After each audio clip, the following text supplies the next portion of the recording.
All I knew to be resilient was to ask for help.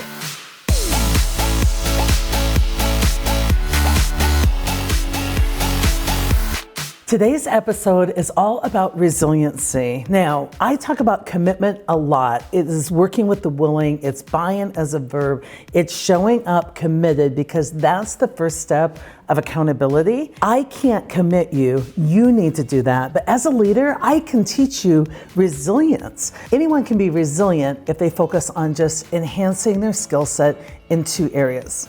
When we study resilient people, we found that they do two things differently than those who aren't resilient, and they're easy.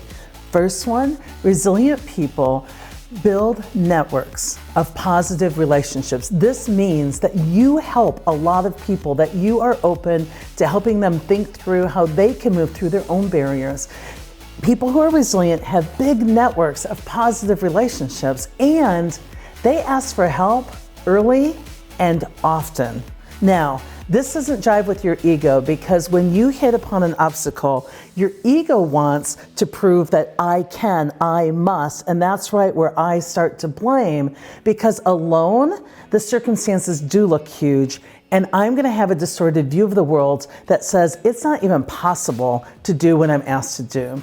But if you're moving beyond ego, and instead of looking down and you think I'm stuck and I need to get narrow and deep and focus on what's in front of me and think harder and work harder, if you simply just look up and look at how abundant all your resources are and you ask for help early and often and not help to do your work, but help to think through your work. What are people's next best tips for getting the work done? You will enhance your resiliency. It's just as simple as crowdsourcing and team sourcing. And in fact, my tail has been saved multiple times, not because I'm able to gut it out. It is because I have some great networks of people who are willing to help me as I've helped them, and I ask for the help. I hope that you do both of those things, and I think you might find that you can bust through a lot more barriers than you think. Sherry P. writes a question, or actually I think it's kind of a statement. She says, I am feeling overwhelmed. I try and keep up with all the changes and all the challenges at work, but I'm getting stuck. I hit some barriers where what I'm being asked to do really does seem impossible. Any suggestions? Sherry, I think you're asking a question that many of us feel, especially when they first hear the reality-based leadership message of just get it done, succeed in spite of the circumstances. People immediately think, aren't there some things that just are impossible or undoable? I want you to really check yourself in three areas because I think in these areas, if you self-reflect, you could find some really cool breakthroughs. The three areas are checking your current thinking, checking your current skill set, and checking your current approach, and seeing if you can't find some breakthroughs in one of those. So let's think about current thinking. When we're given a challenge or an assignment or we greet a barrier, it is very common for our thinking to take a nosedive, for us to very quickly say, that's impossible. We are surprised, we panic, we blame, we just don't immediately see how it can happen. But I want you to question your thinking. Henry Ford said, if you believe something possible or impossible, either way you'll be right. And therein lies the breakthrough. Once you believe something's impossible, you go into learned helplessness and you start focusing on why it can't be done rather than how it could be done. I would rather you really check your own thinking and you really question this term impossible or this is going to be hard. Because once you decide something's impossible, what happens to your creativity, your risk-taking, your problem-solving? It all declines accordingly based on the original assumption. So I would rather walk through life believing all things are possible. I just haven't figured it out or met the right people that can help me get it done. The universe is abundant. Second, take a look at your current skill set, because a lot of times when we bump up to something new, we believe it's impossible, and you might be right. With your current skill set, it's not possible, but what if you enhanced your skill set and you grew exactly where the universe was giving you some pain? See, I think where I'm in pain is just the sign of where I need to grow next. So what if you grew your skill set rather than try to change the circumstances, so that you could move through life more skillfully? I think it's the difference of walking through air and swimming through mud. Same circumstances, but I have upped my skills and moved my thinking to a higher frequency. So now I'm approaching a situation with a better mindset and a better skill set. And the third area, it could be as simple as just what's your current approach. When we hit on a barrier, our ego gets us down and narrow and focused, and we start drilling down on, if only I think harder, I need to figure it out, I must make this work. That whole narrowing of our ego focus leads us to, I can't do it alone, so therefore it can't be done, and the problem is my circumstances. I want you instead resist the urge to go narrow and think you need to do it, because Einstein said together we're genius. I want you to look up and out. I want you to really lead expansive thinking. And a great way to do this is to team source or crowdsource. Put what your barrier is, what you want to accomplish, in just one sentence, and either hang it in the break room on a sheet of paper and ask people for their best tip. They don't have to solve the issue. They just need to give you their next best tip, or put it out online virtually, or send it out to some of your association boards that you can post on. Ask a specific question. How could I make this happen? And just ask people for their best tip. And I think you'll be surprised. You'll get all kinds of things on there. Somebody may say, I went to a conference and met a guy named X, and he might know something about this. Somebody might say, stop by my cube.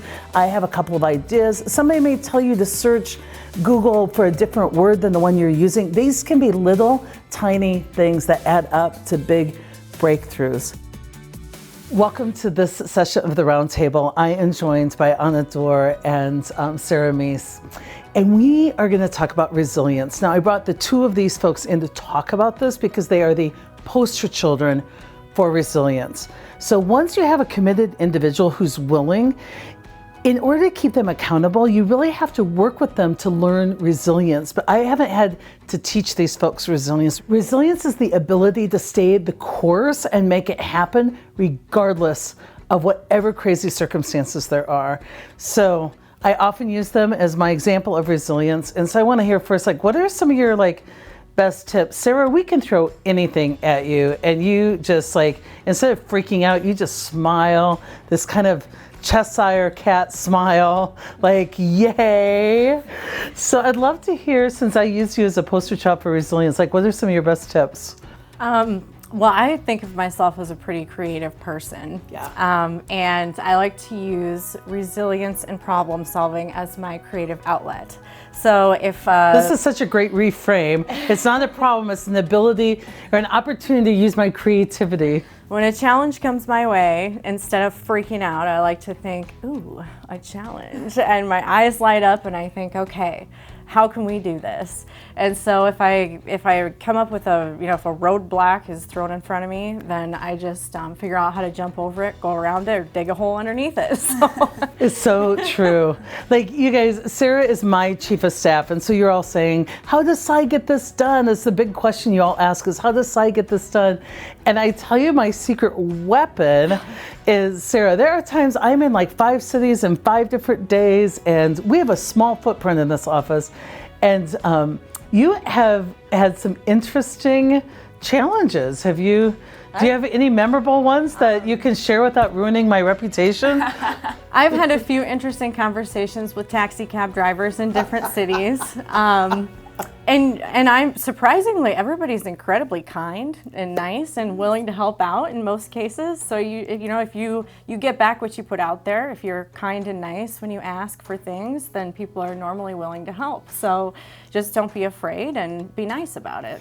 I think that's a superpower you have because you just make this assumption that everybody wants to help.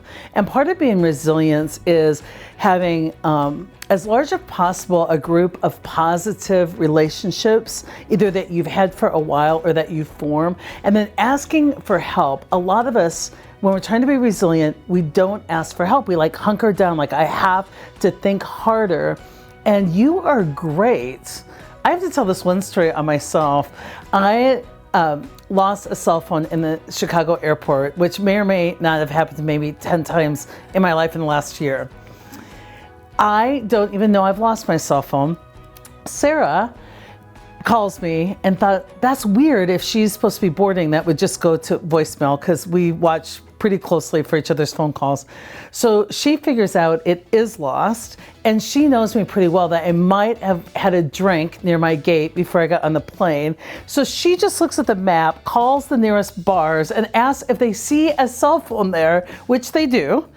And she knows I'm flying back through. She talks the bartender into keeping it, and the next day making sure that he's there so I can go back and get my cell phone. And I don't even know I've lost my cell phone yet. I get an email that said, Sai, as you're looking for your cell phone, I've already found it. It's in a bar at the Chicago airport. Stop by. And now that is like resilience. These guys are eerie at not just solving problems when they come up, but pre-solving problems. Anna is scary about this. We're all solving the problem, and she's back there going, well, if they're going with plan B, I'm going to be coming up with plan B, C, and D. She is like the queen of Google searches. You always need to have some other options out there, just in case the first one is not working. You need a second and a third, maybe a fourth sometimes. So I'm good about that. Also, what you were saying about having a good relationship, a good network, it's very important as well, because so often what happens is that we get so focused on thinking we can totally get this on our own, that we are like looking down instead of looking up and out, and we are like, no, we just really can figure this out on our own. Instead, you could just reach out to some of your network of positive relationships, and you can just link with them on Instagram or on LinkedIn and talk about different ways. On, for instance, now I'm coming up with a podcast for the Spanish community. So what can I better develop that? What things have helped and haven't helped for other people as well? So it's always good to talk to everyone to see what else they can add into the thing that you're looking into. What I want to highlight about resilience is you guys conserve your energy from drama and venting. You don't even go there. You guys move immediately into how can we make this work, because what does our client need? So even when I do something stupid like lock my keys in the car, these guys don't go, oh, Sai, why do you do this stuff? And they don't complain about their boss who can't manage her way of a paper bag.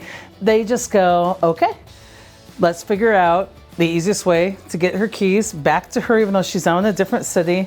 Let's figure out how to make this happen. And I think that changes the dynamics on our team, because I never feel like I can't call you early and often because you won't judge.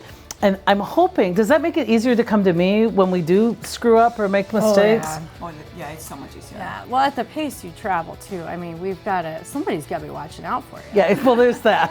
Yeah, I think we need to get you a couple extra sets of keys. There we go. That's that pre-solving. They're like, they would say, I locked my keys in, instead of blaming me, they would go, what were we thinking only having one set of keys? We have to think ahead, that's always a thing. So I tell you what, this is the Reality-Based Dream Team. I love working with them, and we focus a lot on making it happen and not getting caught up in the small stuff, and it's really cool. Thank you for all the situations you guys fix for me. You guys are the fixers. Keep them coming. Yeah. Keep them coming. Thank you so much for keeping us awake every time. It's awesome. Love it. Someday they'll write the tell-all book about the life of Sai. They're keeping notes. I know they're keeping notes, and it'll be the most humorous, funny book about how the behind-the-scenes story. You just saw us get to our engagements, but behind-the-scenes story. But I'm happy to say, you guys, it is a rare time we've ever missed any type of engagement or work, because we don't take setbacks, lying down. We just see it as the next thing we're gonna conquer. So thank you. I hope you really loved our show on the topic of resilience. It's the new smart. I'm telling you, focus on becoming a super resilient person. You know those blow up clowns that people punch and they go down and come right back up? That's what I want you to have as your mental image, that no matter what comes your way, you conserve the energy of drama, you don't go through surprise, panic, and blame, you stay out of ego, and you just look at all the possibilities and you reach out to all the incredible people in your life and you ask for ideas and suggestions and then enjoy your breakthroughs. I would love to hear about a time where you were resilient by picking the brains of other people and how you could do work differently so that you achieved greater success. Let me know the stories in the comments below. We'd love to hear them.